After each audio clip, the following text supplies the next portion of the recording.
ਹੁਣ ਆਪਾਂ second unit means current electricity ਦੇ ਅੰਡਰਸਟੈਂਡਿੰਗ ਬੇਸਡ ਕੁਐਸਚਨ ਕਰਾਂਗੇ ਥੋੜ੍ਹੇ ਜਿਹੇ ਕਿ ਇਸ ਹਿਸਾਬ ਦੇ ਕੁਐਸਚਨ ਆਣੇ ਆ ਤੁਹਾਨੂੰ ਪੈਟਰਨ ਦੇ ਵਿੱਚ ਜਾਂ ਐਗਜ਼ਾਮ ਦੇ ਵਿੱਚ। ਫਸਟ ਕੁਐਸਚਨ ਹੈਗਾ ਆਪਣਾ the length and area of cross section of a metal wire are doubled ਕਿ ਲੈਂਥ ਵੀ ਆਪਾਂ ਡਬਲ ਕਰਤੀ ਤੇ ਏਰੀਆ ਵੀ ਡਬਲ ਕੀਤਾ। ਠੀਕ ਹੈ, ਪਹਿਲਾਂ ਸਪੋਜ਼ ਜੇ ਪਹਿਲਾਂ ਐਲ ਹੈ ਤਾਂ ਫਿਰ 2L ਹੋ ਗਈ, ਏਰੀਆ ਕੀ ਹੈ 2A ਹੋ ਗਿਆ।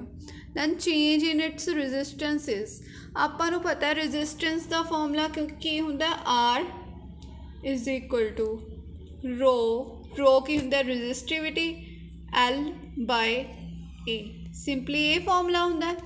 ਇਹ ਤੋਂ ਬਾਅਦ ਇਹਨਾਂ ਨੇ ਕਿਹਾ ਲੈਂਥ ਆਪਾਂ ਡਬਲ ਕਰਤੀ ਮੀਨਸ ਇਹਨੂੰ ਵੀ ਡਬਲ ਕਰਤਾ ਲੈਂਥ ਨੂੰ, and then area of cross section ਨੂੰ ਵੀ ਕੀ ਕਰਤਾ ਡਬਲ। ਠੀਕ ਹੈ, 2 ਨਾਲ ਮਲਟੀਪਲਾਈ ਕੀਤਾ ਤਾਂ ਆਪਣੇ ਕੋਲ ਚੇਂਜ ਇਨ ਇਟਸ ਰੈਜ਼ਿਸਟੈਂਸ ਕੀ ਹੋਊਗੀ 2 ਦੇ ਨਾਲ 2 ਕੈਂਸਲ ਹੋ ਗਿਆ, ਪਹਿਲਾਂ ਵਾਲੀ ਰੈਜ਼ਿਸਟੈਂਸ ਹੋ ਗਈ ਤਾਂ ਇਹਦਾ ਮਤਲਬ ਕੋਈ ਚੇਂਜ ਨਹੀਂ ਹੋਈ ਫਸਟ। ਤਾਂ ਆਪਣਾ ਆਪਸ਼ਨ ਕੀ ਹੈ no change will ਅਕਰ in resistance. ठीक है, नेक्स्ट क्वेश्चन है the electrical resistance of metals increases with increase in temperature. हुण की होगा ये इलैक्ट्रिकल रेजिस्टेंस मैटल की होंगे ने अपने कोल कंडक्टर्स होंगे ने, कंडक्टर करंट इलैक्ट्रिसिटी ज़्यादा करते हैं बट जो टैंपरेचर अपना वधूगा तो की होगा ਜਿਹੜੇ ਉਹਦੇ ਵਿੱਚ ਐਟਮਸ ਨੇ ਅਤੇ ਮੋਲੀਕਿਊਲਸ ਨੇ ਉਹ ਵਾਈਬਰੇਟ ਕਰਨ ਲੱਗ ਜਾਣਗੇ ਅਬਾਊਟ ਦੇਅਰ। ਇਹਨਾਂ ਨੇ ਪੋਜ਼ੀਟਿਵ ਕਰਨਲ ਆਇਨਸ ਕਿਹਾ ਅਤੇ ਪੋਜ਼ੀਟਿਵ ਕਰਨਲਸ ਹੈ। ਤੁਸੀਂ ਇੱਦਾਂ ਲਿਓ ਵੀ ਜਿਹੜੀ ਇਲੈਕਟ੍ਰੀਸਿਟੀ ਹੁੰਦੀ ਹੈ ਜਾਂ ਰੈਜ਼ਿਸਟੈਂਸ ਹੁੰਦੀ ਹੈ ਜਾਂ ਐਵੇਂ ਕਹਿ ਲਓ ਵੀ ਕਰੰਟ ਹੁੰਦਾ ਉਹ ਕਿਹਦੇ ਕਰਕੇ ਹੁੰਦਾ due to flow of free electrons ਕਰਕੇ ਹੁੰਦਾ। तो फ्री इलैक्ट्रॉन्स जिन्ना वधिया तरीके नाल रैंडमली फ्लो करनगे तां नहीं करंट आऊगा अपने कोल। ठीक है, मीनस अपने कोल रेजिस्टेंस घट होनी चाहिए है करंट दे लई, बट जदों आपां टैंपरेचर इनक्रीज़ करते हैं की हुंदा मॉलीक्यूल्स एक दूजे च वाइब्रेट करके फ्री इलैक्ट्रॉन्स है वो सीधी डायरैक्शन च नहीं जाता, वो फिर होर उन्हां च वजन लग जाता की हो जाता रेजिस्टेंस की वैल्यू भी इनक्रीज़ हो जाती है। इन्होंने की रीज़न लिखे है the electrical resistance increases with increase in temperature because on increasing temperature kernels कह लो मॉलीक्यूल्स कह लो पॉजिटिव आइंस कह लो start vibrating about their mean position. This hinders, इत्थे फाइंडर्स नहीं आऊगा इत्थे हिंडर्स आऊगा एच दे नाल, hinders the motion of the mobile electrons क्योंकि मोशन करके अपने को इलैक्ट्रॉन आया ਇਹਦਾ मतलब हिंडर कर रहा रोक रहा है। रोकना की होंगे अपने को रेजिस्टेंस लगा रहा तो इनक्रीज़ हो जाती है with increase in temperature. Next question की अपने को when a wire is stretched and its radius becomes R/2 then its resistance will B.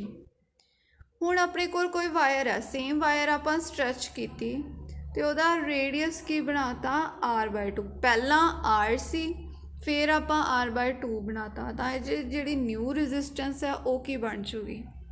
ਠੀਕ ਹੈ, ਇਨੀਸ਼ੀਅਲ ਇਹਨਾਂ ਨੇ ਸਪੋਜ਼ ਕੀਤਾ ਪਹਿਲਾਂ ਕਿ ਇਨੀਸ਼ੀਅਲ ਰੇਡੀਅਸ ਹੈ ਵਾਇਰ ਦਾ R ਹੈ ਨਾ, ਪਹਿਲਾਂ R ਹੈ ਬਟ ਆਪਾਂ ਬਾਅਦ 'ਚ ਉਹਨੂੰ ਸਟਰੈਚ ਕਰਤਾ ਮੀਨਸ ਇਕੱਠਾ ਕਰਤਾ R/2 ਕਰਤਾ, ਛੋਟੀ ਕਰਤੀ ਉਹ ਵਾਇਰ। ठीक है, बट वायर तो हैगी सेम है तो वह की वॉल्यूम तो सेम ही रहूगा ना, जो वॉल्यूम सेम है इसका मतलब लेंथ इंटू एरिया की होगा सेम होगा। सपोज करो पहली वायर का जो पहला सी बिफोर स्ट्रैच तो वह L1 लेंथ सी तो A1 वह एरिया सी। ठीक है, तो दूजी वायर का जो आप स्ट्रैच करता पहला नहीं किया हुण करता तो वही लेंथ हो गई L2 A2 तो ये आप रिलेशन फाइंड कर लेना। फिर अपने कोल की आ जाऊगा L1 तो L2 का रिलेशन कढ़िया आप इत्थे। ठीक है, तो आपू की है रेजिस्टेंस पहला R सी फिर R/2 मीनस 0.5 R बन गई तो इत्थे आपू पता है कि एरिया रेजिस्टेंस के नाल किवें ਰੈਜ਼ਿਸਟੈਂਸ ਕੀ ਹੁੰਦੀ ਹੈ ਵੈਸੇ ਵੀ, ਲੈਂਥ ਔਰ ਏਰੀਆ ਦਾ ਓਪੋजिट क्या ਹੁੰਦਾ, ਰੋ L upon A, ਠੀਕ ਹੈ, ਇੱਦਾਂ ਹੀ ਹੁੰਦੀ ਹੈ ਨਾ ਇਹ। ਤਾਂ ਆਪਣਾ क्या है कि जे मान लो आप एरिया दे नाल आ अपनी लेंथ है जी एरिया दे इक्वल होगी, एरिया हुण वायर है, ठीक है, वायर दा एरिया आप किवें लवांगे, पाई आर स्केयर दे नाल।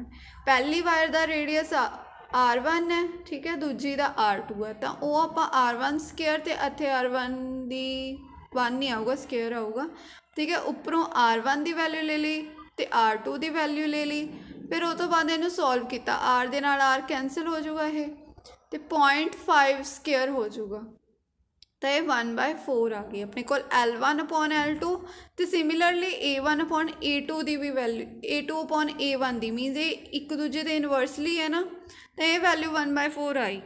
तो ये तो अगे आप की करना, सीधा फॉर्मूले च अप्लाई करना है, फॉर्मूले च अप्लाई किया, फिर अपने को आया इत्थे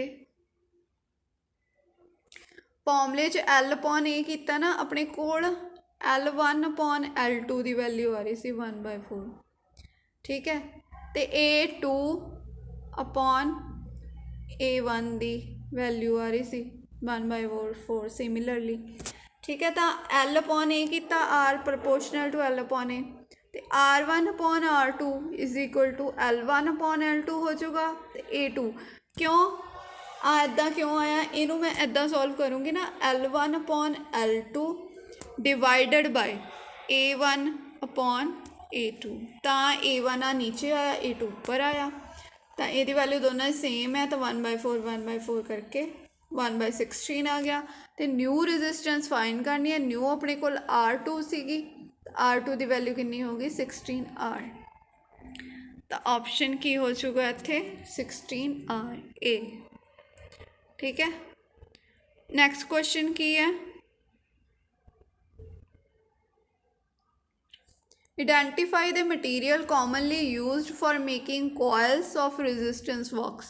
आपां पता रेजिस्टेंस बॉक्स है, रेजिस्टेंस ओदी हाई होनी चाहिए, ਇਹਦਾ मतलब की है रजिस्टिविटी भी ओदी हाई होनी चाहिए है ना, रजिस्टिविटी दे नाल मेन कंपेयर करना, आर की होंदी है रो L अपॉन A, तो रजिस्टिविटी हाई तो रजिस्टेंस हाई, तो मैंगनीन की अपनी को रजिस्टिविटी हाई होंगी है, तुसीं याद रखना, एंड आ तो चाहे तुसीं रहन दो याद करन नूं। ये तो बाद तो उहदे कोल लो टैंपरेचर कोफिशिएंट ऑफ रजिस्टेंस, ਇਹਦਾ की मतलब है टैंपरेचर कोफिशिएंट की हुंदा है कि किन्ना क आपां टैंपरेचर चेंज करिए, जिन्ना टैंपरेचर चेंज करन ना किन्नी क रजिस्टेंस चेंज होंदी है। जिवें हुण आपां कहने आ भी टैंपरेचर इनक्रीज़ करता, तो रजिस्टेंस च जे थोड़ा चेंज आ रहा है रजिस्टेंस दे विच, फिर तो यदा मतलब वह लो टैंपरेचर कोफिशिएंट है, और टैंपरेचर के नाल घट रिस्पोंस करती है, ताकि होगा अपने को लो टैंपरेचर कोफिशिएंट होना चाहिए भी, मीनस टैंपरेचर चाहे वधाइए चाहे घटाइए रजिस्टेंस से कोई इफैक्ट नहीं पैना चाहिए, तो यह जा मैंगनीन का हुंदा, ठीक है। नैक्सट क्वेश्चन की अपने कोल, the resistance of a conductor increases with increase in length, increase in temperature, all of the above, decrease in area। हुण आपां नूं पता resistance किवें डिपेंड करती है, जिवें आ फॉर्मूला दिता रो, इत्थे रो है, ठीक है, P नहीं हैगा, रो L अपॉन A, तो इनक्रीज इन लेंथ ते तां करदी है रजिस्टेंस इनक्रीज, कदों इनक्रीज करूँगी जदों लेंथ इनक्रीज होगी, एरिया की होगा डिक्रीज होगा, ये दोनों ऑप्शन तो हैगे आ। हुण आ टैंपरेचर वाला भी, टैंपरेचर रजिस्टेंस जिहड़ी कंडक्टर दी है, कंडक्टर कह लो चाहे मैटल कह लो, ਉਹਦੇ डायरैक्टली प्रपोर्शनल टू आ देखो आ फॉर्मूले ਦੇ ਵਿੱਚ डायरैक्टली प्रपोर्शनल टू है ना टैंपरेचर ਦੇ, RT प्रपोर्शनल टू T कह सकते ਆਪਾਂ, समथिंग डिवाइड च है बेशक प्लस ਦੇ ਵਿੱਚ है, सॉरी प्लस ਦੇ ਵਿੱਚ है बेशक, बट करदी ਤਾਂ डायरैक्टली प्रपोर्शनल है ना टैंपरेचर ਦੇ, इनक्रीज इन टैंपरेचर नाल भी होगी, तो ऑप्शन च आंसर की आ जाएगा अपने को ऑल ऑफ दीज, ठीक है। ਉਹ ਤੋਂ ਬਾਅਦ ਕੀ ਆ, if the length and area of cross section of conductor are double then the resistance, same question है, सिमिलर क्वेश्चन है, तो ये तो करने की लोड़ नहीं, ठीक है। नैक्सट की अपने को A uniform wire of resistance R of radius R, resistance R है, ਵੱਡੀ R radius R है, छोटी R, uniformly draw until its radius is reduced to R by N, its new resistance is। ये कोई wire ਦੀ resistance R है ਤੇ R, ਇਹਨਾਂ ਨੇ ਇਹ ਵਾਲਾ solve ਤਾਂ ਨਹੀਂ ਕੀਤਾ ਹੋਇਆ ਕਿਉਂਕਿ ਇਹਦਾ procedure ਥੋੜਾ ਜਿਹਾ ਲੰਬਾ ਚਲੇ ਜਾਂਦਾ ਤਾਂ ਇਸ ਲਈ ਤੁਸੀਂ ਕੀ ਕਰਨਾ ਹੈ, ਸਿੱਧਾ ਇਹਨੂੰ ਯਾਦ ਕਰ ਲੈਣਾ। ਜੇ ਮੰਨ ਲਓ ਉਹਨਾਂ ਨੇ R by N ਲਿਖਿਆ ਤਾਂ ਇਹਦਾ ਮਤਲਬ ਕੀ ਹੈ, ਰੇਡੀਅਸ ਨੂੰ ਰਿਡਿਊਸ ਕੀਤਾ ਆਪਾਂ R by N, ਤਾਂ ਤੁਹਾਡੇ ਕੋਲ N the 4 by R, N the 4 into R ਆ ਜਾਊਗਾ, ਠੀਕ ਹੈ। ਜੇ ਰਿਡਿਊਸ ਕੀਤਾ R by N ਦੇ ਨਾਲ, ਅਤੇ ਜਦੋਂ N R ਦੇ ਨਾਲ ਕੀਤਾ ਤਾਂ ਉਹੀ R by N ਦੀ 4 ਹੋ ਜਾਊਗਾ। ਇਹ ਤੁਸੀਂ ਨਾ ਇਹ ਫਾਰਮੂਲੇ ਦਿੱਤੇ ਹੋਏ ਤੁਹਾਡੀ ਮਾਡਰਨ ਦੀ ਬੁੱਕ ਦੇ ਪਿੱਛੇ ਦਿੱਤੇ ਹੋਏ ਨੇ, ਠੀਕ ਹੈ, 2-3 ਇਹ ਤੁਸੀਂ ਯਾਦ ਕਰਨੇ, ਕੀ ਪਤਾ ਉਹਨਾਂ 'ਚੋਂ ਇੱਕ ਪੁੱਛ ਲੈਣ। ਨਾਲ ਦੀ ਨਾਲ ਤੁਸੀਂ FAQs ਵੀ ਪੜ੍ਹਨੇ ਹੈ, ਇਹ ਸਿਰਫ ਤੁਹਾਨੂੰ ਆਈਡੀਆ ਹੈ ਕਿ ਕਿੱਦਾਂ ਦੇ ਕੁਐਸਚਨ ਆਉਣਗੇ, ਕੀ ਪਤਾ ਤੁਹਾਨੂੰ ਬੁੱਕ ਤਾਂ ਪੜ੍ਹਨੀ ਪੈਣੀ ਹੈ ਕੁਐਸਚਨ ਦੇ ਲਈ, MCQs ਦੇ ਲਈ, ਠੀਕ ਹੈ। ਨੈਕਸਟ ਕੁਐਸਚਨ ਕੀ ਹੈ, all the following statements are true except, ਕੋਈ ਇੱਕ ਸਟੇਟਮੈਂਟ ਇਹਦੇ ਵਿੱਚ ਉਹ ਗਲਤ ਹੈ, ਆਪਾਂ ਉਹ ਲੱਭਣੀ ਹੈ। ਕੰਡਕਟੈਂਸ ਇਜ਼ ਰੈਸੀਪ੍ਰੋਕਲ ਆਫ ਰੈਜ਼ਿਸਟੈਂਸ, ਇਹ ਤਾਂ ਠੀਕ ਹੈ। ਕੰਡਕਟੈਂਸ ਕੀ ਹੁੰਦੀ ਹੈ, ਸਿਗਮਾ, ਠੀਕ ਹੈ। ਸਿਗਮਾ ਆਪਾਂ ਕੰਡਕਟੈਂਸ ਨੂੰ ਕਹਿੰਦੇ ਹਾਂ, ਸਿਗਮਾ ਕੰਡਕਟਿਵਿਟੀ ਹੁੰਦੀ ਹੈ।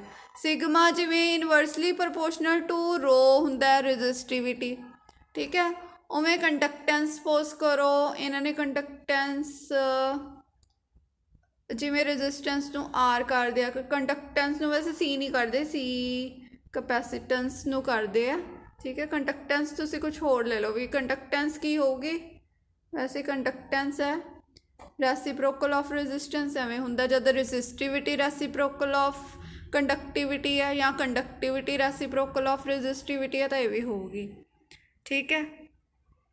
ਤਾਂ ਇਹ ਤਾਂ ਕੀ ਹੈ, ਹੈਗਾ ਇਹ ਟਰੂ ਆ। Ohm's law is applicable to semiconductor, ਇਹ ਕੁਐਸਚਨ ਗਲਤ ਹੈ ਤਾਂ ਆਪਣਾ ਆਪਸ਼ਨ ਇਹੀ ਆਊਗਾ। ਸੈਮੀ ਕੰਡਕਟਰ ਦੇ ਲਈ ਗ੍ਰਾਫ, ਹੁਣ ਓਹਮਸ ਲਾਅ ਕੀ ਹੈ, V = IR, ਠੀਕ ਹੈ। IR ਹੁੰਦਾ, ਇਹਦਾ ਮਤਲਬ ਕੀ ਹੈ, ਲੀਨੀਅਰ ਰਿਲੇਸ਼ਨ ਬਣ ਰਿਹਾ ਹੈ। ਜੇ ਆਪਾਂ ਇੱਕ ਪਾਸੇ ਕਰੰਟ ਲਵਾਂਗੇ ਅਤੇ ਇੱਕ ਪਾਸੇ ਵੋਲਟੇਜ ਲਵਾਂਗੇ ਤਾਂ ਆਪਣੇ ਕੋਲ ਲੀਨੀਅਰ ਰਿਲੇਸ਼ਨ ਬਣ ਜਾਂਦਾ, ਮੀਨਸ V ਕਿੰਨੀ ਕੁ ਚੇਂਜ ਕਰੀਏ ਵੀ ਆਪਣੇ ਕੋਲ ਕਿੰਨਾ ਕਰੰਟ ਆਉਂਦਾ, ਠੀਕ ਹੈ। V ਚੇਂਜ ਕਰਨ ਦੇ ਨਾਲ ਮੀਨਸ ਆਪਣੇ ਕੋਲ ਕਿੰਨਾ ਕਰੰਟ ਆਉਂਦਾ, ਕਰੰਟ ਦੇਖਣਾ ਨਾ, ਆਪਾਂ ਕਰੰਟ ਮੈਜ਼ਰ ਕਰਦੇ ਹੁੰਦੇ ਹਾਂ। ਵੋਲਟੇਜ ਚੇਂਜ ਕਰਨ ਨਾਲ ਤਾਂ ਵੋਲਟੇਜ ਜਿਹੜੀ ਚੀਜ਼ ਚੇਂਜ ਕਰਦੇ ਆ ਉਹਨੂੰ X ਐਕਸਿਸ ਦੇ ਅਲੋਂਗ ਲੈਂਦੇ ਹਾਂ, ਜਿਹੜੀ ਚੀਜ਼ ਦੇਖਣੀ ਹੁੰਦੀ ਹੈ ਮੈਜ਼ਰ ਕਰਨੀ ਆ ਉਹ Y ਐਕਸਿਸ ਦੇ ਅਲੋਂਗ। ਹੁਣ ਕਰੰਟ ਮੈਜ਼ਰ ਕਰਨਾ, ਠੀਕ ਹੈ, ਤਾਂ ਇਹਨਾਂ 'ਚ ਰਿਲੇਸ਼ਨ ਸਿੱਧਾ ਹੈ, ਸਟ੍ਰੇਟ ਲਾਈਨ, ਇੱਦਾਂ ਹੁੰਦਾ ਓਹਮਸ ਲਾਅ ਦੇ ਅਕੋਰਡਿੰਗ। ਬਟ ਆਪਣੇ ਕੋਲ ਕੀ ਹੁੰਦਾ, ਸੈਮੀ ਕੰਡਕਟਰ ਦੇ ਕੇਸ 'ਚ ਕੀ ਹੁੰਦਾ, ਆਪਣੇ ਕੋਲ ਇੱਦਾਂ ਸਿੱਧੀ ਲਾਈਨ ਨਹੀਂ ਆਉਂਦੀ, ਉਹ 'ਚ ਇੱਦਾਂ ਆਉਂਦੀ ਹੁੰਦੀ ਹੈ ਥੋੜ੍ਹੀ ਜਿਹੀ ਐਂ ਕਰਕੇ, ਠੀਕ ਹੈ। ਦੋ ਬਾਇਸ ਹੁੰਦੇ ਆ ਉਹਦੇ ਵਿੱਚ, ਇਹ ਤੁਹਾਨੂੰ ਹਾਲੇ ਕੰਸੈਪਟ ਨਹੀਂ ਹੈਗਾ, ਉਹ 'ਚ ਸਿੱਧੀ ਨਹੀਂ ਆਉਂਦੀ, ਐਂ ਆਉਂਦੀ ਹੈ ਅਤੇ ਇੱਧਰੋਂ ਵੀ ਐਂ ਜਾਂਦੀ ਹੈ ਬਾਅਦ 'ਚੋਂ ਰਿਵਰਸ ਬਾਇਸ ਦਾ ਵਿੱਚ। ਤਾਂ ਇਹਦਾ ਮਤਲਬ ਕੀ ਆ, Ohm's law is not applicable to semiconductor, ਇਹ ਤੁਸੀਂ ਯਾਦ ਰੱਖਣਾ। ਤਾਂ ਇਹਦਾ ਆਪਸ਼ਨ ਕੀ ਹੈ, A। ਤਾਂ ਇਹਦੇ ਵਿੱਚੋਂ ਫੋਲਸ ਕਿਹੜੀ ਹੈ, Ohm's law is applicable to semiconductor ਕੀ ਹੈ, ਫੋਲਸ ਹੈ। ਆ ਵੀ ਟਰੂ ਆ ਅਤੇ ਬਾਕੀ ਵੀ ਸਾਰੀਆਂ ਟਰੂ ਹੀ ਹੋਣਗੀਆਂ, ਠੀਕ ਹੈ। ਹੁਣ ਨੈਕਸਟ ਕੁਐਸਚਨ ਕੀ ਹੈ,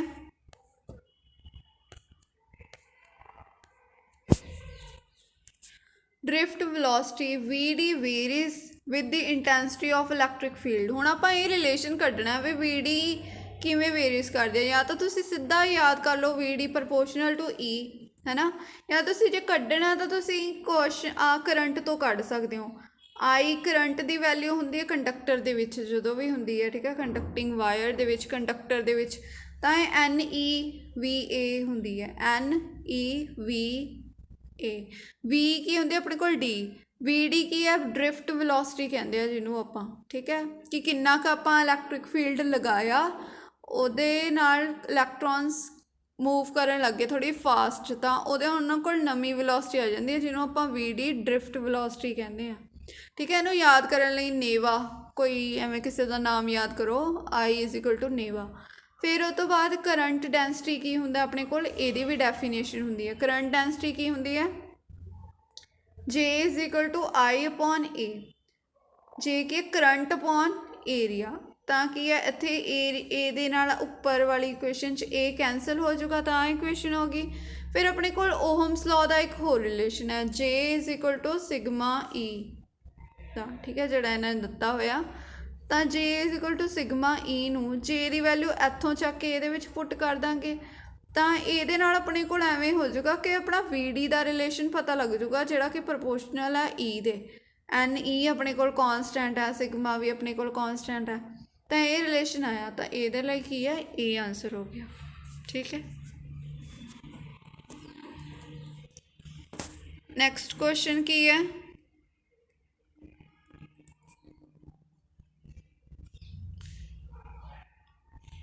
the relaxation time in conductors. इन्हां चों पुछया कि टैंपरेचर दे नाल किवें इफैक्ट हुंदा रिलैक्सेशन टाइम दा। आपां नूं पता है जदों टैंपरेचर इनक्रीज़ करदा तां की हुंदा है, रजिस्टेंस इनक्रीज़ करदी है। रजिस्टेंस इनक्रीज़ कीती तां कंडक्टर के केस दे विच है, ध्यान रखियो ये सिर्फ कंडक्टर के केस दे विच है। जे सैमी कंडक्टर पूछे तो वह केस अलग है। ठीक है, तो रो भी की होगी, इनक्रीज़ होगी, क्योंकि रो का सीधा रिलेशन है आर दे नाल, R is equal to rho L by A दे नाल, है ना। तो उस तो बाद आपां की करना, रजिस्टिविटी का देखना कि रिलैक्सेशन टाइम ते की इफैक्ट पैंदा है। हुण रिलैक्सेशन टाइम नूं आपां टाओ दे नाल रिप्रजेंट करदे आ रहे टाओ। ठीक है, ये एक दूजे दे इनवर्सली प्रपोर्शनल है। टैंपरेचर इनक्रीज़ कीता, रजिस्टिविटी इनक्रीज़, तो यदा मतलब की है इनक्रीज़ करन दे नाल टैंपरेचर इनक्रीज़ करन दे नाल रिलैक्सेशन टाइम डिक्रीज़ होगा आ वाले रिलेशन तो। ठीक है, तो ये रिलेशन तुसीं याद रखना भी, रिलैक्सेशन टाइम जिन्हों आपां टाओ दे नाल रिप्रजेंट करते हैं, टाओ वो इनवर्सली प्रपोर्शनल हुंदा रजिस्टिविटी दे। नैक्सट क्वेश्चन की है, the graph between resistivity and temperature for a limited range of temperature is a straight line for a material like nichrome। ठीक है, एक ही कहता है कि जिहड़ा resistivity ते temperature दा ग्राफ है limited range of temperature लई, कोई limited range लई है temperature दी, मान लो 100 डिग्री सैल्सियस तक लई है, कोई लिमिटेड होगी बट इन्हां दी अपनी होनी है कि वो लिमिटेड रेंज लई स्ट्रेट लाइन हुंदा, की पता वो तो बाद वो स्ट्रेट लाइन ना रहे। मान लो इत्थे 100 डिग्री है तो ये तो बाद कुछ एवें बन गया या एवें बन गया, कुछ भी बन गया। ठीक है, बट आपां ने की देखना है, लिमिटेड रेंज लई।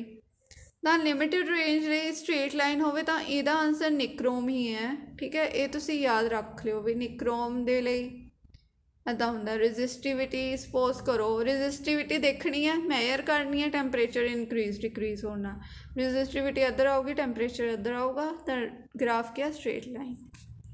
ठीक है, नैक्सट क्वेश्चन की है अपने कोल, wires made of iron and silicon is cooled from 50 degree Celsius to 30 degree Celsius. ਤਾਂ ਇਹਦੇ ਨਾਲ ਕੀ ਹੋਊਗਾ, ਇਹਨਾਂ ਸਾਰਿਆਂ 'ਚੋਂ ਰਜਿਸਟੈਂਸ ਦੇਖਣੀ ਹੈ, ਕੀ 'ਚ ਇਨਕਰੀਜ਼ ਹੋਈ, ਕੀ 'ਚ ਡਿਕਰੀਜ਼ ਹੋਈ, ਆਇਰਨ ਅਤੇ ਸਿਲੀਕॉन ਦੇ ਵਿੱਚ, ਹੈ ਨਾ। ਇਹ ਆਪਸ਼ਨ 'ਚ ਦਿੱਤਾ ਹੋਇਆ। ਹੁਣ ਆਪਾਂ ਨੂੰ ਪਤਾ ਹੈ ਵੀ ਆਇਰਨ ਕੀ ਹੈ, ਇੱਕ ਕੰਡਕਟਰ, ਇਹਨਾਂ ਨੇ ਕਿਹਾ ਕੰਡਕਟਰ। ਠੀਕ ਹੈ, ਸਿਲੀਕॉन ਆਪਾਂ ਨੂੰ ਪਤਾ ਐਸ ਫॉर ਸਿਲੀਕॉन ਅਤੇ ਐਸ ਫॉर ਸੈਮੀ ਕੰਡਕਟਰ, ਇੱਦਾਂ ਯਾਦ ਰੱਖ ਲਿਓ। ਠੀਕ ਹੈ, ਸੈਮੀ ਕੰਡਕਟਰ ਅਤੇ ਸਿਲੀਕॉन, सिलिकॉन की है सैमी कंडक्टर तो आयरन की है कंडक्टर। आपां पता कंडक्टर की जी रजिस्टेंस आ वो इनक्रीज़ होंदी है टैंपरेचर इनक्रीज़ करने लई, बट सैमी कंडक्टर च उल्ट होंदा। सैमी कंडक्टर च की होंदा, रजिस्टेंस होंदी है डिक्रीज़, टैंपरेचर इनक्रीज़ करने लई। ठीक है, बट इत्थे आपां की रिलेशन देख रहे हैं, 50 टू 30 लिया, ਇਹਦਾ मतलब की किया आप टैंपरेचर डिक्रीज़ किया। जे मान लो टैंपरेचर डिक्रीज़ करांगे तो आयरन के केस दे विच तां की होगा, रजिस्टेंस डिक्रीज़ हो जाऊगी, तो सैमी कंडक्टर के केस दे विच रजिस्टेंस इनक्रीज़। आपां इनक्रीज़ वाला पार्ट किया सी ना पहला, कंडक्टर वाले किन्ने क्वेश्चन च कीता, ਤਾਂ ਉਹਨੂੰ ਹੀ ਰਿਲੇਟ ਕਰ ਲਿਆ ਆਪਾਂ ਕਿ ਆਇਰਨ ਦੀ ਹੁਣ ਕੀ ਹੋਗੀ, ਰੈਜ਼ਿਸਟੈਂਸ ਡਿਕਰੀਜ਼ ਹੋਗੀ ਤੇ ਸੈਮੀਕੰਡਕਟਰ ਦੀ ਕੀ ਹੋਗੀ, ਇਨਕਰੀਜ਼। ਤਾਂ ਆਪਸ਼ਨ ਕੀ ਆ ਜਾਊਗਾ ਆਪਣੇ ਕੋਲ, ਡੀ।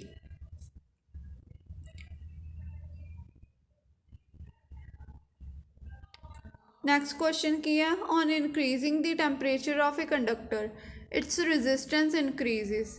ਟੈਂਪਰੇਚਰ ਕੰਡਕਟਰ ਦਾ ਇਨਕਰੀਜ਼ ਕਰਨ ਲਈ ਇਨਕਰੀਜ਼ ਕਰਦੀ ਹੈ ਬਿਕੋਜ਼, ਕਿਉਂ, ਕਿਉਂਕਿ ਰਿਲੈਕਸੇਸ਼ਨ ਟਾਈਮ ਡਿਕਰੀਜ਼ਿਸ ਕਰਦਾ। ਜਿਵੇਂ ਆਪਾਂ ਪਹਿਲਾਂ ਟੈਂਪਰੇਚਰ ਦੀ ਰੋ ਦੇ ਨਾਲ ਹੈ ਨਾ ਇਨਵਰਸਲੀ ਪ੍ਰਪੋਰਸ਼ਨਲ ਕੀਤਾ ਹੈ। ਰੋ ਕੀ ਹੈ, ਰੋ ਡਾਇਰੈਕਟਲੀ ਪ੍ਰਪੋਰਸ਼ਨਲ ਆਫ ਰੈਜ਼ਿਸਟੈਂਸ ਹੁੰਦੀ ਹੈ, ਤਾਂ ਆਪਾਂ ਇਹਨੂੰ ਇੱਦਾਂ ਵੀ ਲਿਖ ਸਕਦੇ ਹਾਂ, R resistance is inversely proportional to tau. ਤਾਂ ਇਹਦਾ ਮਤਲਬ ਕੀ ਹੈ, ਰੈਜ਼ਿਸਟੈਂਸ ਇਨਕਰੀਜ਼ ਹੋਊਗੀ ਜਦੋਂ ਟਾਓ ਦੀ ਵੈਲਿਊ ਮੀਨਸ ਰਿਲੈਕਸੇਸ਼ਨ ਟਾਈਮ ਦੀ ਵੈਲਿਊ ਘੱਟ ਜੂਗੀ। ਤਾਂ ਇਹਦਾ ਆਨਸਰ ਇਹ ਹੋ ਗਿਆ। ਠੀਕ ਹੈ, ਨੈਕਸਟ ਕੁਐਸਚਨ ਕੀ ਹੈ ਆਪਣੇ ਕੋਲ, ਦ ਰੈਜ਼ਿਸਟਿਵਿਟੀ ਆਫ ਮੈਟਲ ਕੰਡਕਟਰ। ਫਿਰ ਉਹੀ ਕੁਐਸਚਨ ਸੇਮ ਹੈ। ਠੀਕ ਹੈ, ਇਨਕਰੀਜ਼ ਹੁੰਦੀ ਹੈ ਜਦੋਂ ਇਨਕਰੀਜ਼ ਇਨ ਟੈਂਪਰੇਚਰ ਹੁੰਦਾ, ਸੇਮ ਕੁਐਸਚਨ। ਨੈਕਸਟ ਕੀ ਹੈ ਕੁਐਸਚਨ, ਟੂ ਡਰਾ maximum current from A combination of cell. ਬਹੁਤ ਸੈੱਲ ਦਾ ਕੰਬੀਨੇਸ਼ਨ, ਮੰਨ ਲਓ ਆਹ ਸੈੱਲ ਹੋ ਗਿਆ, ਠੀਕ ਹੈ, ਫਿਰ ਉਹ ਤੋਂ ਬਾਅਦ ਆਹ ਸੈੱਲ ਹੋ ਗਿਆ, ਫਿਰ ਆਹ ਸੈੱਲ ਹੋ ਗਿਆ, ਇਹਨਾਂ ਦਾ ਕੰਬੀਨੇਸ਼ਨ ਹੈ। ਤਾਂ ਇਹਨਾਂ ਦਾ ਕੰਬੀਨੇਸ਼ਨ ਕਿਹਾ ਵੀ ਮੈਕਸੀਮਮ ਕਰੰਟ ਚਾਹੀਦਾ ਆਪਾਂ ਨੂੰ, ਮੈਕਸੀਮਮ। ਠੀਕ ਹੈ, ਹਾਊ ਸ਼ੁੱਡ ਦੀ ਸੈੱਲ ਵੀ ਗਰੁੱਪਡ। ਆਪਾਂ ਨੂੰ ਕਿਵੇਂ ਦੇਖਣਾ ਚਾਹੀਦਾ, ਕਿਵੇਂ ਆਪਾਂ ਸੈੱਲ ਨੂੰ ਗਰੁੱਪਡ ਕਰੀਏ। ਇਹ ਨਾ ਤੁਹਾਡੇ ਸ਼ਾਇਦ ਸਿਲੇਬਸ ਦੇ ਵਿੱਚ ਲਾਸਟ ਟੌਪਿਕ ਹੈ ਬੁੱਕ ਦੇ ਵਿੱਚ। ਤੇ ਸੀਰੀਜ਼ ਹੋਣਾ ਚਾਹੀਦਾ, ਪੈਰਲਲ ਹੋਣਾ ਚਾਹੀਦਾ, ਮਿਕਸਡ ਹੋਣਾ ਚਾਹੀਦਾ, depend upon relative values of external and internal resistance. ਆਪਾਂ ਨੂੰ ਪਤਾ ਕੰਬੀਨੇਸ਼ਨ ਆਫ ਸੈੱਲਸ ਹੈ, ਮੰਨ ਲਓ n ਸੈੱਲਸ ਨੇ, ਠੀਕ ਹੈ, ਤਾਂ ਇਹਦਾ ਇਹਨਾਂ ਨੇ ਕੱਢਿਆ ਹੋਇਆ ਆਹ ਵਾਲਾ question the answer, that each cell of EMF E and internal resistance R। ਜਿਹੜੇ ਵੀ ਜਿੰਨੇ ਵੀ ਆਪਾਂ ਸੈੱਲ ਲਾਏ ਸੀ, ਇਹਦਾ ਮੰਨ ਲਓ E ਕੀ ਹੈ, EMF, ਰੈਜ਼ਿਸਟੈਂਸ ਕਿੰਨੀ ਹੈ, R। ਦੂਜੇ ਦੀ ਵੀ ਕੀ ਹੈ, EMF, ਰੈਜ਼ਿਸਟੈਂਸ R, ਮੀਨਸ ਐਵੇਂ n ਸੈੱਲਸ ਨੇ ਆਪਣੇ ਕੋਲ, ਸੱਚ ਸੈੱਲਸ। ਤਾਂ ਕਰੰਟ ਥਰੂ R, ਜੇ ਆਪਣੇ ਕੋਲ ਮੰਨ ਲਓ ਇਹ ਸਾਰੇ ਸੀਰੀਜ਼ 'ਚ ਲਾਤੇ, ਮੀਨਸ ਇੱਦਾਂ ਲਾਤੇ ਸਿੱਧੇ, ਸੀਰੀਜ਼ 'ਚ ਇੱਦਾਂ ਹੁੰਦੇ ਨੇ ਨਾ, ਜੇ ਇੱਦਾਂ ਲਗਾਤੇ ਤਾਂ ਕੀ ਹੋਊਗਾ, n ਆਪਣੇ ਕੋਲ ਪਤਾ V ਇਜ਼ ਇਕੁਅਲ ਟੂ ਕੀ ਹੁੰਦਾ, IR। ਠੀਕ ਹੈ, ਤਾਂ I ਪਤਾ ਕਰਨਾ, ਕਰੰਟ ਥਰੂ R ਕੀ ਹੁੰਦਾ, V ਅਪੋਨ I। V ਆਪਾਂ ਨੂੰ ਪਤਾ E ਦਿੱਤੀ ਹੋਈ ਹੈ, but n number of cells ਨੇ, n ਨੰਬਰ ਆਫ ਸੈੱਲਸ ਨੇ ਨਾ, ਤਾਂ E ਦੇ ਨਾਲ ਆਪਣੇ ਕੋਲ ਕੀ ਹੋ ਜੂਗੀ, n ਮਲਟੀਪਲਾਈ ਹੋ ਜੂਗੀ, n V is equal to IR ਤੋਂ, I ਦੀ ਵੈਲਿਊ V ਅਪੋਨ R ਤੋਂ। ਠੀਕ ਹੈ, ਹੁਣ ਆਪਣੇ ਕੋਲ ਇੰਟਰਨਲ ਰੈਜ਼ਿਸਟੈਂਸ ਵੀ ਹੁੰਦੀ ਆ R, ਅਤੇ ਇੱਕ ਐਕਸਟਰਨਲ ਰੈਜ਼ਿਸਟੈਂਸ ਵੀ ਹੁੰਦੀ ਆ R।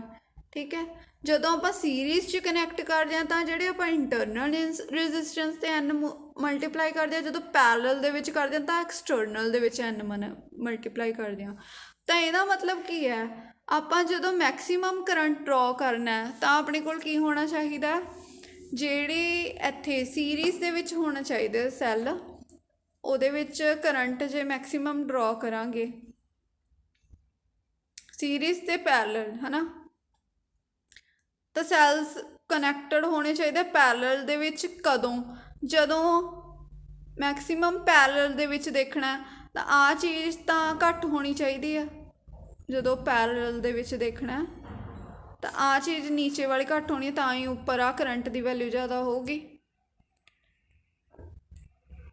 ਠੀਕ ਹੈ, ਜੇ ਮੰਨ ਲਓ ਆਪਾਂ ਸੀਰੀਜ਼ 'ਚ ਦੇਖਣਾ ਤਾਂ ਆਹ ਵਾਲੀ ਵੈਲਿਊ ਘੱਟ ਹੋਣੀ ਚਾਹੀਦੀ ਹੈ, ਸੀਰੀਜ਼ 'ਚ ਦੇਖਣਾ ਤਾਂ ਆਹ ਨੀਚੇ ਵਾਲੀ ਡਿਨੋਮੀਨੇਟਰ ਘੱਟ ਹੋਣਾ ਚਾਹੀਦਾ, ਜੇ ਪੈਰਲਲ 'ਚ ਦੇਖਣਾ ਤਾਂ ਇਹਦੇ ਵਿੱਚ। ਤਾਂ ਇਹਦਾ ਮਤਲਬ ਕੀ ਹੈ, depends on the relative values of internal and external resistance. ਠੀਕ ਹੈ, ਨੈਕਸਟ ਕੁਐਸਚਨ ਕੀ ਹੈ, which of the following statements is false. ਇਹਨਾਂ 'ਚੋਂ ਕਿਹੜੀ ਸਟੇਟਮੈਂਟ ਫਾਲਸ ਹੈ, ਆਪਾਂ ਦੇਖਦੇ ਹਾਂ ਇਕੱਲੀ ਇਕੱਲੀ। ਠੀਕ ਹੈ, a rheostat can be used as potential divider. Rheostat ਨੂੰ ਆਪਾਂ ਪੋਟੈਂਸ਼ੀਅਲ ਡਿਵਾਈਡਰ ਦੀ ਤਰ੍ਹਾਂ ਯੂਜ਼ ਕਰ ਸਕਦੇ ਹਾਂ। ਇਹ ਤੁਸੀਂ ਯਾਦ ਕਰ ਲਓ ਕਿਉਂਕਿ ਇਹ ਤੁਹਾਨੂੰ ਨੌਲੇਜ ਬੇਸ ਕੁਐਸਚਨ 'ਚ ਵੀ ਆ ਸਕਦਾ। ਸੈਕਿੰਡ ਕੀ ਹੈ, Kirchhoff second law represent energy conservation. Energy conservation ਇਹ ਕਰਦਾ ਸੀਗਾ ਕਿਉਂਕਿ ਆਪਣਾ ਉੱਥੇ V = IR ਵਾਲਾ ਫਾਰਮੂਲਾ ਲਾਉਂਦੇ ਸੀ ਨਾ, ਆਪਾਂ ਦੇਖਦੇ ਸੀ ਸਾਰੇ ਕਿਤੇ ਵੋਲਟੇਜ ਸੇਮ ਹੈ, ਠੀਕ ਹੈ, ਰੈਜ਼ਿਸਟੈਂਸ ਦੇ ਅਕਰੋਸ, ਤਾਂ એનર્ਜੀ ਕੰਜ਼ਰਵੇਸ਼ਨ ਵੀ ਹੈਗਾ। ਅਤੇ ਕਿਰਚੌਫਸ ਫਸਟ ਲਾ ਹੈ ਜਿਹੜਾ ਉਹ ਚਾਰਜ ਕੰਜ਼ਰਵੇਸ਼ਨ ਦੱਸਦਾ, ਕਿਉਂਕਿ ਉਹਦੇ ਵਿੱਚ ਆਪਾਂ ਐਵੇਂ ਦੇਖਦੇ ਸੀ ਕੋਈ ਪੁਆਇੰਟ ਹੈ, ਉੱਥੋਂ ਨਿਕਲੇ ਬਾਹਰ ਕਰੰਟ ਅਤੇ ਅੰਦਰ ਗਿਆ ਕਰੰਟ, ਠੀਕ ਹੈ, ਉਹਦੇ ਅਕੋਰਡਿੰਗ ਦੇਖਦੇ ਸੀਗੇ ਆਪਾਂ। ਇੱਕ ਜਿਹੜਾ ਬਾਹਰ ਜਾਂਦਾ ਸੀਗਾ ਉਹਨੂੰ ਪੋਜ਼ੀਟਿਵ ਲੈਂਦੇ ਸੀ, ਜਿਹੜਾ ਅੰਦਰ ਜਾਂਦਾ ਸੀ ਉਹਨੂੰ ਨੈਗੇਟਿਵ ਲੈਂਦੇ ਸੀ, ਇੱਦਾਂ ਕਰਦੇ ਸੀ ਨਾ। ਤਾਂ ਉਹਦੇ ਵਿੱਚ ਕੀ ਕਰਦੇ, ਟੋਟਲ ਆਹ ਚੀਜ਼ ਜਿਹੜੀ ਪੋਜ਼ੀਟਿਵ ਨੈਗੇਟਿਵ ਕਰਕੇ = 0 ਆ ਜਾਂਦੀ ਸੀ ਆਪਣੇ ਕੋਲ। ਤਾਂ ਇਹ ਮੀਨਸ ਕੀ ਹੈ, ਕਰੰਟ ਦੇ ਕੰਜ਼ਰਵੇਸ਼ਨ, ਕਰੰਟ ਤੋਂ ਕੀ ਆਉਂਦਾ, ਕਰੰਟ ਕੀ ਤੋਂ ਆਉਂਦਾ, ਚਾਰਜ ਦੇ ਫਲੋ ਤੋਂ, ਇਨ ਪਾਰਟੀਕੂਲਰ ਡਾਇਰੈਕਸ਼ਨ ਇਨ ਯੂਨਿਟ ਟਾਈਮ। ਤਾਂ ਕੀ ਹੁੰਦਾ, ਆਪਾਂ ਕੰਜ਼ਰਵੇਸ਼ਨ, ਕਿਰਚੌਫਸ ਫਸਟ ਲਾਅ ਆਪਣੇ ਕੋਲ ਕੰਜ਼ਰਵੇਸ਼ਨ ਆਫ ਚਾਰਜ ਹੋ ਗਿਆ, ਠੀਕ ਹੈ। ਉਹ ਤੋਂ ਅੱਗੇ ਕੀ ਹੈ, Wheatstone bridge is most sensitive when all the 4 resistance are of some order of magnitude. ਕਹਿੰਦੇ ਮੋਸਟ ਸੈਂਸਿਟਿਵ ਉਦੋਂ ਹੁੰਦਾ, ਸੇਮ ਹੋਣਾ ਚਾਹੀਦਾ ਸੀ ਉਰੇ, ਸੇਮ, ਜਦੋਂ ਸਾਰੀਆਂ ਰੈਜ਼ਿਸਟੈਂਸ ਸੇਮ ਆਰਡਰ ਦੇ ਵਿੱਚ ਹੋਵੇ, ਇਹ ਗਲਤ ਹੈ, ਠੀਕ ਹੈ, same order of magnitude. Next option ਕੀ ਹੈ, in a valence Wheatstone bridge if the cell and galvanometer are exchanged the null point is disturbed। ਜੇ ਆਪਾਂ ਸੈੱਲ ਅਤੇ ਗੈਲਵੈਨੋਮੀਟਰ ਨੂੰ ਐਕਸਚੇਂਜ ਕਰ ਦਈਏ ਤਾਂ ਨਲ ਪੁਆਇੰਟ ਡਿਸਟਰਬ ਹੁੰਦਾ, ਨਲ ਪੁਆਇੰਟ ਡਿਸਟਰਬ ਨਹੀਂ ਹੁੰਦਾ ਚਾਹੇ ਇਹਨਾਂ ਨੂੰ ਐਕਸਚੇਂਜ ਕਰੀ ਜਾਈਏ ਆਪਾਂ, ਬਟ ਕੇਅਰਫੁਲੀ ਐਕਸਚੇਂਜ ਕਰਨਾ ਹੁੰਦਾ। ਸੈੱਲ ਲਗਾਉਂਦੇ ਹੁੰਦੇ ਉਹਦੇ ਵਿੱਚ ਅਤੇ ਗੈਲਵੈਨੋਮੀਟਰ ਵੀ ਲਾਉਂਦੇ ਹਾਂ, ਤਾਂ ਇਹ ਵਾਲਾ ਆਪਸ਼ਨ ਹੋ ਜਾਊਗਾ ਆਪਣਾ, ਠੀਕ ਹੈ। ਨੈਕਸਟ ਕੁਐਸਚਨ ਕੀ ਹੈ, 12 wires of equal resistance are connected to form a cube। The effective resistance between two opposite diagonal ends। ਹੁਣ ਇਹਦੇ ਵਿੱਚ ਇਹ ਨਾ ਨਿਊਮੈਰੀਕਲ ਹੈ, ਬਹੁਤ ਵੱਡਾ ਹੈ, ਇਹ ਸੋਲਵ ਕਰਨ ਨੂੰ ਵੀ ਬਹੁਤ ਟਾਈਮ ਲੱਗ ਜਾਊਗਾ, ਠੀਕ ਹੈ, ਇਸ ਲਈ ਇੱਥੇ ਨਹੀਂ ਹੋਣਾ ਇਹਨਾਂ ਨੇ, ਤਾਂ ਹੀ ਇਹਨਾਂ ਨੇ ਸਿੱਧੀ ਵੈਲਿਊਜ਼ ਦੇਤੀ। ਇਹ ਤੁਸੀਂ ਯਾਦ ਕਰ ਲਿਓ ਵੀ ਜਦੋਂ ਆਪਾਂ 12 ਵਾਇਰਸ ਲਾਤੀਆਂ ਕਿਸੇ ਕਿਊਬ ਦੇ ਵਿੱਚ, ਮੰਨ ਲਓ ਇੱਥੇ ਵੀ ਕਿਊਬ ਦੀ ਸਾਈਡਸ 'ਤੇ ਲਾਵਾਂਗੇ ਨਾ, ਇੱਕ ਇੱਥੇ ਲਾ ਤੇ ਇੱਕ ਇੱਥੇ ਲਾਤੀ, ਸਾਰੀ ਸਾਈਡਸ 'ਤੇ ਲਾ ਦਾਂਗੇ ਰੈਜ਼ਿਸਟੈਂਸ, ਇੱਦਾਂ ਰੈਜ਼ਿਸਟੈਂਸ ਲਾਤੀ, ਠੀਕ ਹੈ, ਆਹ ਵਾਲੀ ਸਾਈਡ 'ਤੇ ਲਾਤੀ, ਸਾਰੀ ਸਾਈਡਸ 'ਤੇ ਲਾਤੀ ਕਿਊਬ ਦੇ ਵਿੱਚ।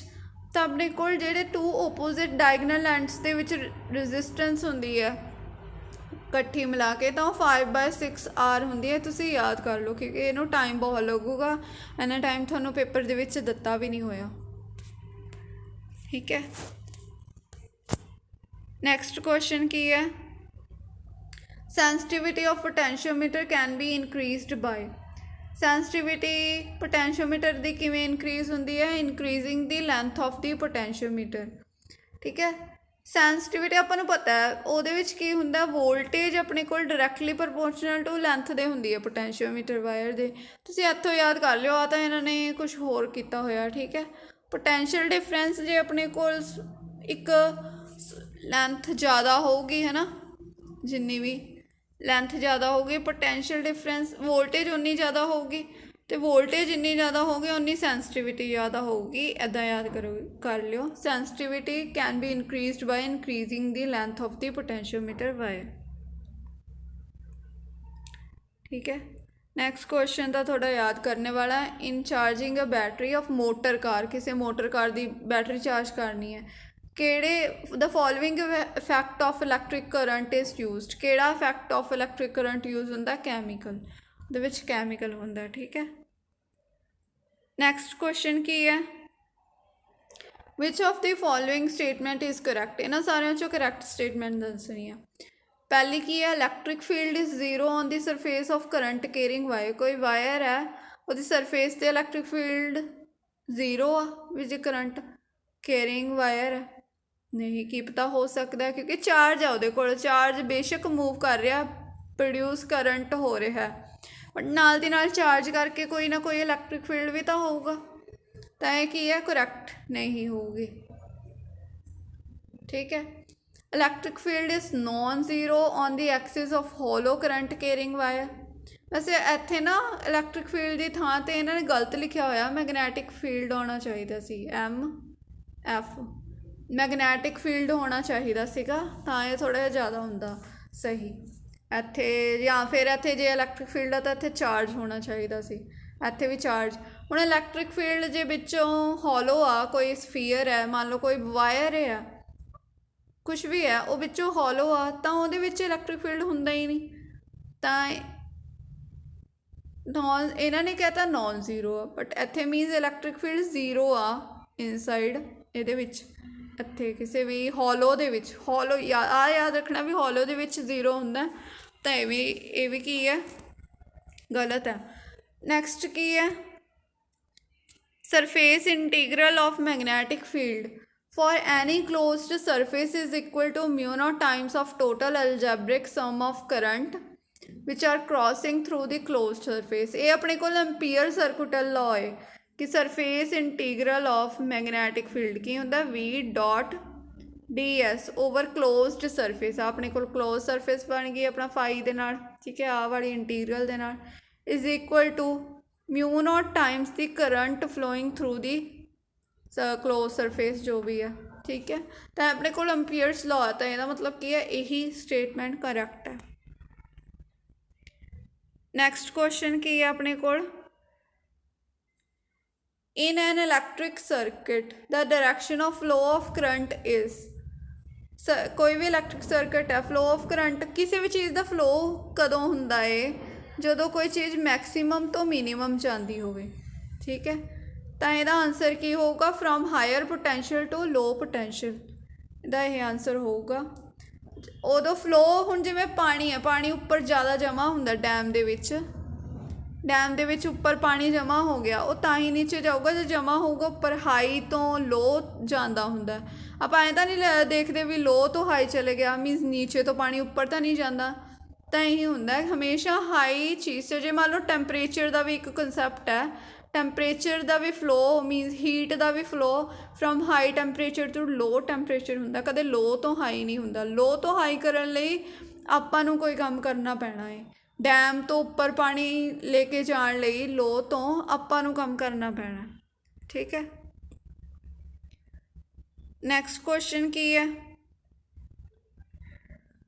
A steady current I is flowing through a conductor of uniform cross section। Any segment of the conductor has, ਇਹਦੇ ਵਿੱਚ ਜ਼ੀਰੋ ਚਾਰਜ ਕਿਹਾ ਹੋਇਆ, ਕਹਿੰਦੇ ਇੱਕ ਸਟੇਡੀ ਕਰੰਟ ਹੈ, ਅਤੇ ਬਸ ਆਹ ਧਿਆਨ ਰੱਖਿਓ ਕਿ ਸਟੇਡੀ ਕਰੰਟ ਲਿਖਿਆ ਹੋਇਆ ਉਹਦੇ ਕਰਕੇ ਜ਼ੀਰੋ ਚਾਰਜ ਹੈ। ਵੈਸੇ ਤਾਂ ਜੇ ਕਰੰਟ ਹੁੰਦਾ ਨਾ ਫਿਰ ਤਾਂ ਚਾਰਜ ਵੀ ਹੁੰਦਾ ਹੈ, ਕਿਉਂਕਿ ਚਾਰਜ ਕਰਕੇ ਕਰੰਟ ਹੈ। When a steady current I passes through a linear conductor of uniform cross section, then any given segment of the conductor has a zero net charge क्या होया, चार्ज तो कोई होगा बट जीरो नैट चार्ज किहदे करके, number of positive ते number of negative इलैक्ट्रॉन्स करके, क्योंकि वो दोनों की ने सेम रहंदे ने। कोई भी एटम है, ठीक है, वो न्यूट्रल हुंदा। क्यों न्यूट्रल हुंदा? न्यूट्रल कदों हुंदा?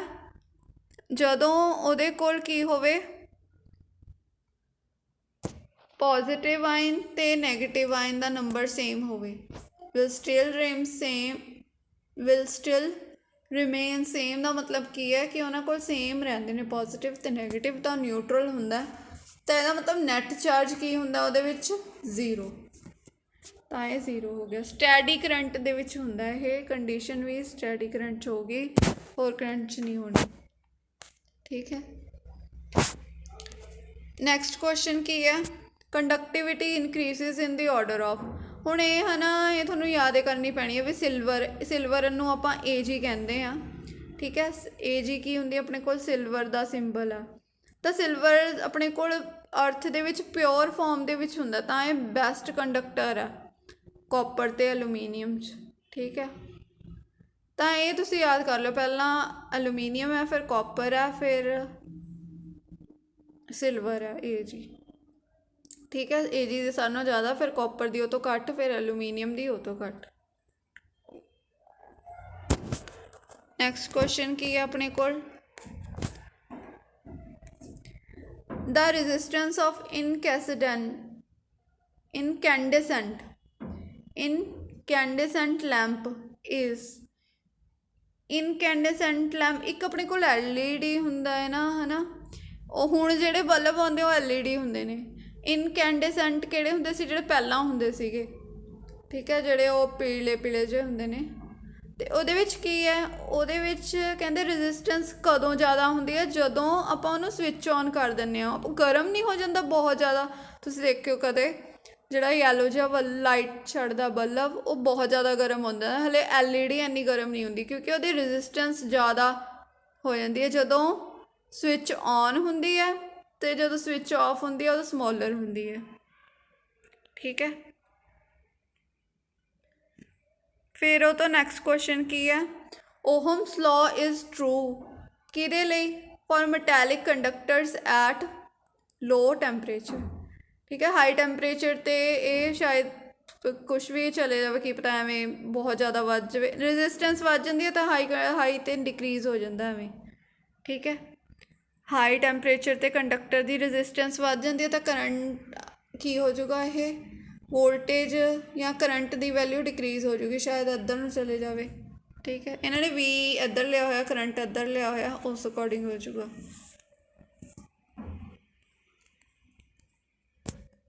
ਨੈਕਸਟ ਕੁਐਸਚਨ ਕੀ ਆ, if a wire of resistivity rho is stretch to double its length then rho resistivity. ਇਹ ਯਾਦ ਰੱਖਿਓ ਵੀ ਰੈਜ਼ਿਸਟੈਂਸ ਚੇਂਜ ਹੁੰਦੀ ਹੈ, ਬਟ ਰੈਜ਼ਿਸਟਿਵਿਟੀ ਦਾ ਕੋਈ ਫਰਕ ਨਹੀਂ ਪੈਂਦਾ, ਚਾਹੇ ਲੈਂਥ ਡਬਲ ਕਰੀ ਜਾਏ ਚਾਹੇ ਏਰੀਆ ਡਬਲ ਕਰੀ ਜਾਵੇ।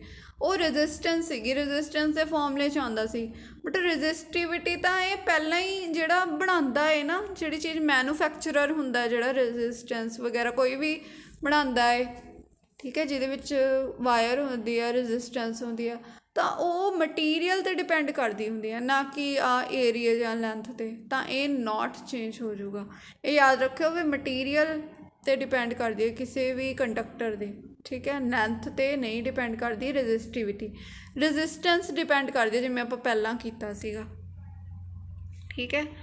ਨੈਕਸਟ ਕੁਐਸਚਨ ਕੀ ਹੈ, ਆਪਣੇ ਕੋਲ 2 copper virus have lengths ratio 1/2 and radii in ratio 1/2, length ਤੇ radii ਦੀ ਰੇਸ਼ੋ ਦੇਤੀ।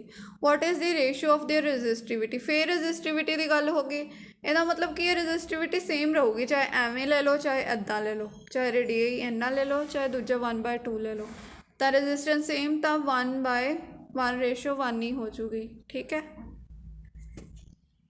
ਇਹ ਤੋਂ ਨੈਕਸਟ ਕੁਐਸਚਨ ਕੀ ਹੈ, to draw maximum current from a combination of cells how should the cells be grouped। ਤਾਂ ਇਹ ਪਹਿਲਾ ਵਾਲਾ ਕੁਐਸਚਨ ਇਹ ਆ ਗਿਆ, ਇਹਦੇ ਵਿੱਚ depend on the relative value of external and internal resistances ਹੋ ਗਈਆਂ, ਠੀਕ ਹੈ। ਤੋਂ ਬਾਅਦ ਨੈਕਸਟ ਕੁਐਸਚਨ ਕੀ ਹੈ, 30th ਕੁਐਸਚਨ,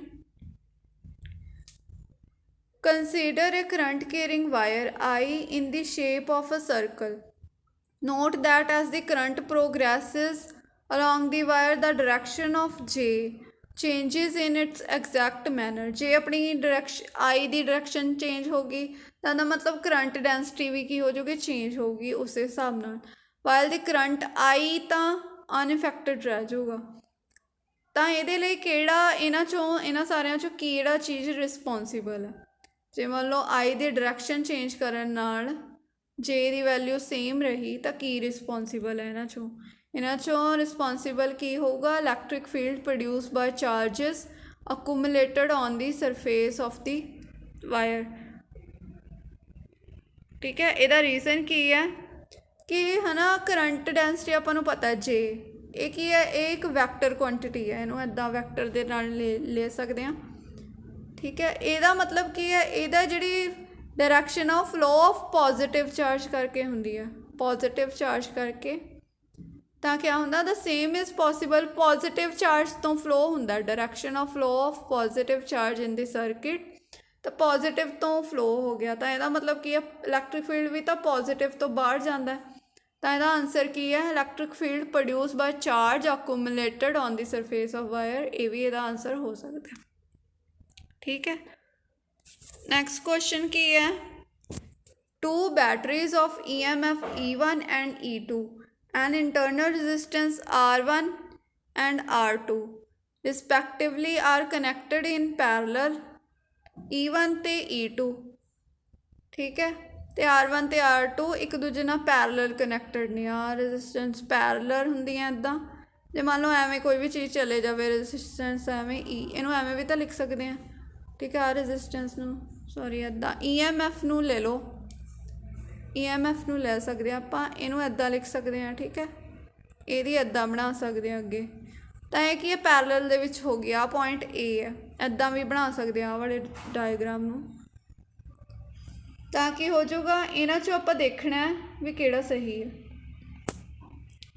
ਠੀਕ ਹੈ ਇਹਨਾਂ 'ਚੋਂ ਆਹੀ ਸਹੀ ਹੋਊਗਾ ਟੂ ਇਕੁਇਵਲੈਂਟ EMF EQ ਕਿਉਂਕਿ ਪੈਰਲਲ ਦੇ ਵਿੱਚ ਹੈ ਉਹਨਾਂ ਦੀ ਜੇ ਮੰਨ ਲਓ EMF E ਇਕੁਇਵਲੈਂਟ ਹੋ ਗਈ ਤਾਂ ਉਹ E1 ਤੇ E2 ਦੇ ਵਿੱਚ ਲਾਈ ਕਰੂਗੀ ਜੇ E2 ਗ੍ਰੇਟਰ ਦੈਨ ਹੈ ਕਿਉਂਕਿ ਕੁਐਸਚਨ ਦੇ ਵਿੱਚ E2 ਗ੍ਰੇਟਰ ਦੈਨ E1 ਹੈ ਤਾਂ ਜਿਹੜੀ ਉਹਨਾਂ ਦੀ ਇਕੁਇਵਲੈਂਟ EMF ਹੈ ਤਾਂ ਉਹਦੇ ਵਿੱਚ ਲਾਈ ਕਰੂਗੀ ਇਹ ਤੁਸੀਂ ਯਾਦ ਕਰ ਲਓ ਠੀਕ ਹੈ ਆਪਾਂ ਅੱਗੇ ਹੋਰ ਵੀ ਕੁਐਸਚਨ ਕਰਾਂਗੇ ਯੂਨਿਟ ਦੇ ਇਹਦੇ ਨੌਲੇਜ ਬੇਸ ਕੁਐਸਚਨ ਹੈ ਉਹਦੀ PDF ਲੈ ਲਵਾਂਗੇ ਆਪਾਂ ਉਹ 'ਚੋਂ ਪੜ੍ਹ ਲਿਓ ਤੁਸੀਂ ਠੀਕ ਹੈ ਓਕੇ